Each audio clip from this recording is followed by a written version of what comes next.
Hello दोस्तों, आप सभी का स्वागत है आपके अपने YouTube channel crack general knowledge exam में। आज हम लोग जनरल साइंस यानी एएलपी के टॉप 20 क्वेश्चन को देखेंगे जो आने वाले एएलपी के एग्ज़ाम में आपकी काफ़ी सहायता करेगी। तो चलिए पहला क्वेश्चन शुरू करते हैं। पहला क्वेश्चन है आपको, जीव कोशिकाओं में आनुवंशिक लक्षणों के नियंत्रण में निम्नलिखित में से कौन सा उत्तरदायी है। ऑप्शन ए है एंजाइम, ऑप्शन बी है हार्मोन, ऑप्शन सी है आरएनए, ऑप्शन डी है डीएनए। इसका जो सही उत्तर होगा वो होगा आपको option number D, DNA. DNA का फुल फॉर्म होता है आपको डीऑक्सी राइबोज न्यूक्लिक एसिड।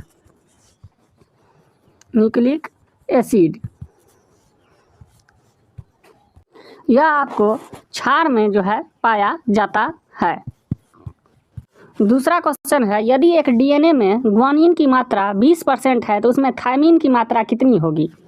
इसका जो सही उत्तर होगा वह होगा आपको ऑप्शन नंबर ए 30%। यह चारगाफ के नियम के अनुसार डीएनए में अगर ग्वानिन की मात्रा 20% है तो थायमिन की मात्रा जो होगी वह आपको 30% होगी चारगाफ के नियम के अनुसार में। चलिए अगला क्वेश्चन नंबर 3 को देखते हैं। क्वेश्चन नंबर आपका तीसरा है, डीएनए के द्विसूत्री संरचना का पता लगाया था। ऑप्शन नंबर ए है मार्गन ने, ऑप्शन नंबर बी है डी ब्रिज ने, ऑप्शन नंबर सी है हरगोविंद खुराना ने, या ऑप्शन नंबर डी है वाटसन एवं क्रिक ने। तो आपको डीएनए की द्विसूत्री संरचना का जो पता लगाया था वो आपको लगाया था ऑप्शन नंबर डी, वाटसन एवं क्रिक ने डीएनए के द्विसूत्री संरचना का पता लगाया था। डी ब्रिज जो है यह उत्परिवर्तन से संबंधित है, उत्परिवर्तन के सिद्धांत से। हरगोविंद खुराना को आनुवंशिकी का जनक कहा जाता है। अगला क्वेश्चन है आपको क्वेश्चन नंबर 4, डीएनए में मौजूद शर्करा होती है। ऑप्शन नंबर ए है ग्लूकोज, ऑप्शन नंबर बी है फ्रुक्टोज, या ऑप्शन नंबर डी है डी, ऑप्शन नंबर सी है डी ऑक्सी राइबोस, या ऑप्शन नंबर डी है राइबोस। तो इसका जो सही उत्तर होगा वो होगा आपको डी ऑक्सी राइबोस। डीएनए में मौजूद शर्करा होती है। फ्रुक्टोज को है आपको फ्रूट शुगर कहा जाता है। फ्रूट शुगर फ्रुक्टोज को कहा जाता है। राइबोज जो है यह आरएनए में पाया जाता है। चलिए नेक्स्ट क्वेश्चन नंबर 5 को देखते हैं।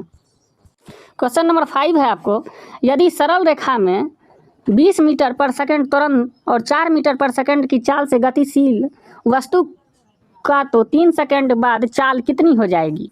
तो गति का पहला समीकरण जो होता है वो होता है आपको v बराबर u प्लस ए टी। इस फार्मूला पे अगर हम रखेंगे तो u का मान प्रारंभिक चाल जो है यह 20 मीटर पर सेकंड है और ए टी, ए का यानी त्वरण का मान है 4 और समय का मान है 3। इसको गुना कर देंगे तो v बराबर आ जाएगा आपको 4 या 12 20 12 32 मीटर पर सेकेंड। इसका जो सही उत्तर होगा वो होगा आपको ऑप्शन नंबर बी, 32 मीटर पर सेकेंड। ये गति के पहला समीकरण v बराबर u प्लस ए टी पर निकलेगा। आगे क्वेश्चन देखिए, क्वेश्चन नंबर 6। क्वेश्चन नंबर 6 से आपको डीएनए फिंगर प्रिंटिंग परीक्षण विकसित किया गया था। ऑप्शन नंबर ए है डॉक्टर एलेक जेफरी द्वारा, ऑप्शन नंबर बी है वाटसन और क्रिक द्वारा, ऑप्शन नंबर सी है डॉक्टर वी के कश्यप द्वारा, या ऑप्शन नंबर डी है ग्रेगर मेंडल द्वारा। इसका जो सही उत्तर होगा वो होगा आपको option number A, doctor Alec Jeffrey द्वारा डीएनए फिंगरप्रिंट परीक्षण विकसित किया गया था। आनुवंशिकी के जनक जो हैं आपको यह ग्रेगर मेंडल हैं। आनुवंशिकी के जनक ग्रेगर मेंडल हैं। वाटसन एवं क्रिक जो है डीएनए के डबल हेलिक्स संरचना से संबंधित हैं। चलिए नेक्स्ट क्वेश्चन देखते हैं, क्वेश्चन नंबर 7। क्वेश्चन नंबर 7 है आपको, डीएनए में थायमिन द्विभाजी संरचना किसके कारण होती है। ऑप्शन नंबर ए है बीटा एवं गामा किरणों द्वारा, ऑप्शन नंबर बी है अल्ट्रावायलेट किरणों यानी परावैंगनिक किरणों के द्वारा, ऑप्शन नंबर सी है आरआई किरणों द्वारा, या ऑप्शन नंबर डी है एक्स किरणों द्वारा। इसका जो सही उत्तर होगा वो होगा आपको ऑप्शन नंबर बी, यूवी यानी अल्ट्रावायलेट परावैंगनी किरणों के द्वारा। एक्स किरणों के जो खोजकर्ता थे यह रोंटजन थे। एक्स किरणों के खोजकर्ता कौन थे, रोंटजन थे। और इससे जो है एक्स किरण से आपको हड्डी का चित्र निकाला जाता है। चलिए नेक्स्ट क्वेश्चन देखते हैं, क्वेश्चन नंबर 8।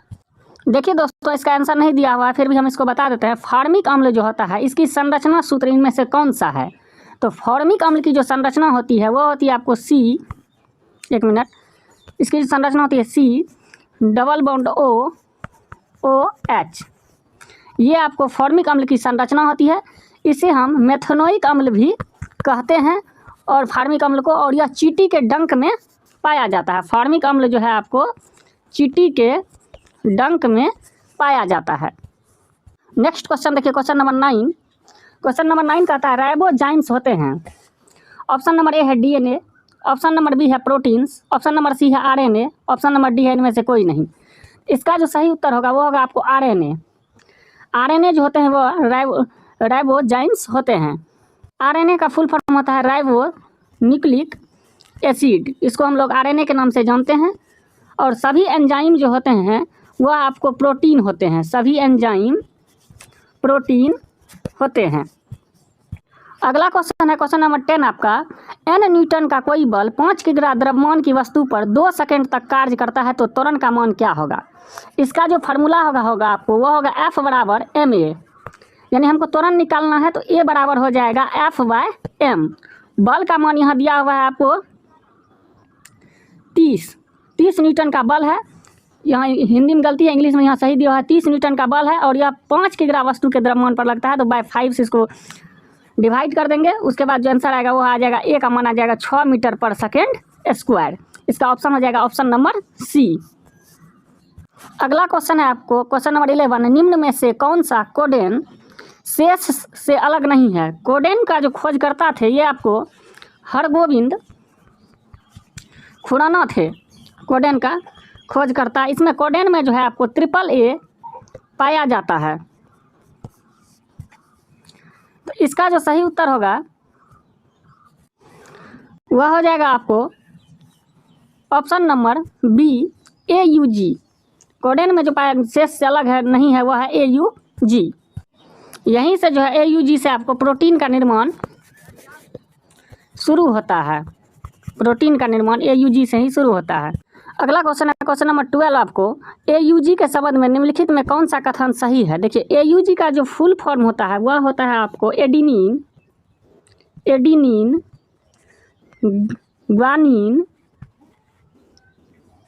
Uracil guanine. यह जो होता है DNA प्लस RNA का मिश्रण होता है।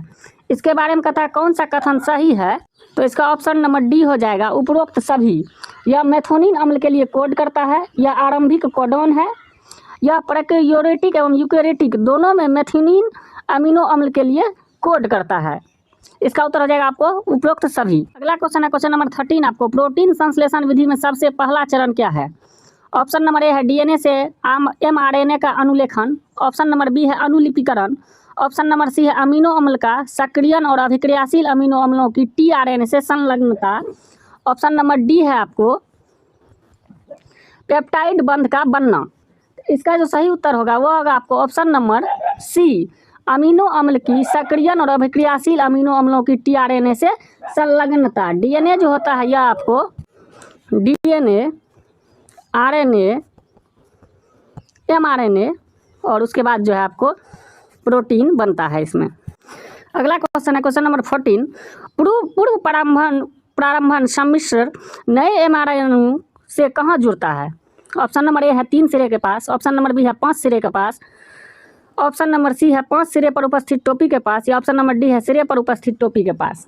इसका जो सही उत्तर होगा वो होगा आपको ऑप्शन नंबर डी, 3 सिरे पर उपस्थित टोपी के पास सम्मिश्रण में नए mRNA अणु जुड़ते हैं।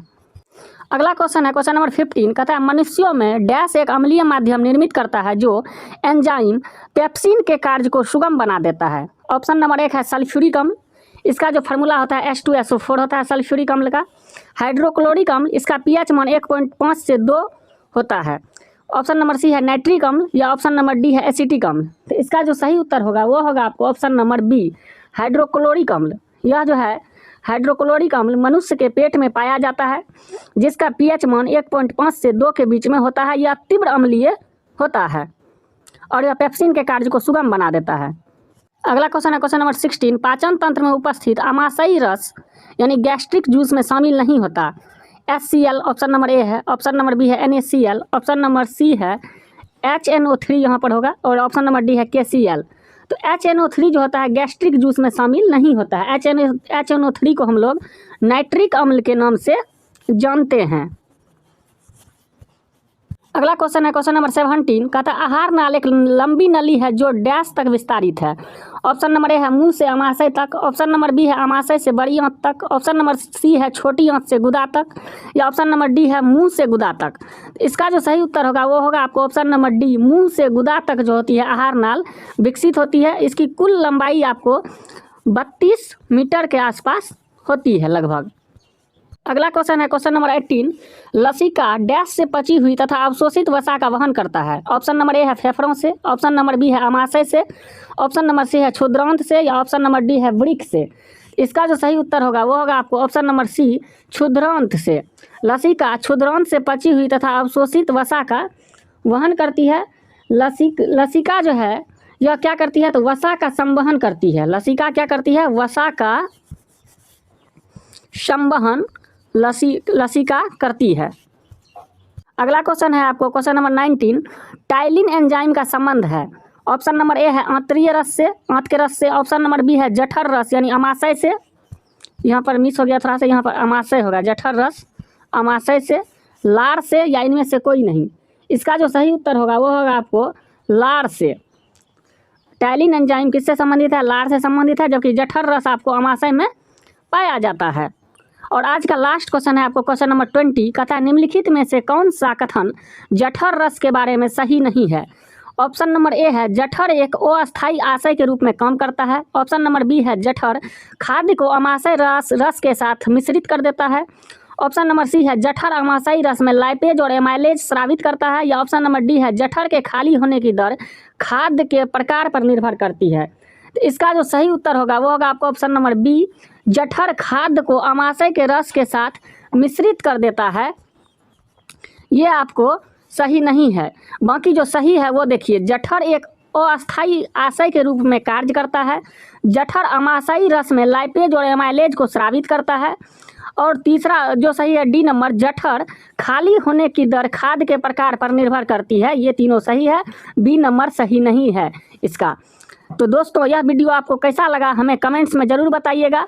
अगर वीडियो पसंद आए तो हमारे चैनल को लाइक एंड सब्सक्राइब जरूर कीजिएगा। जय हिंद।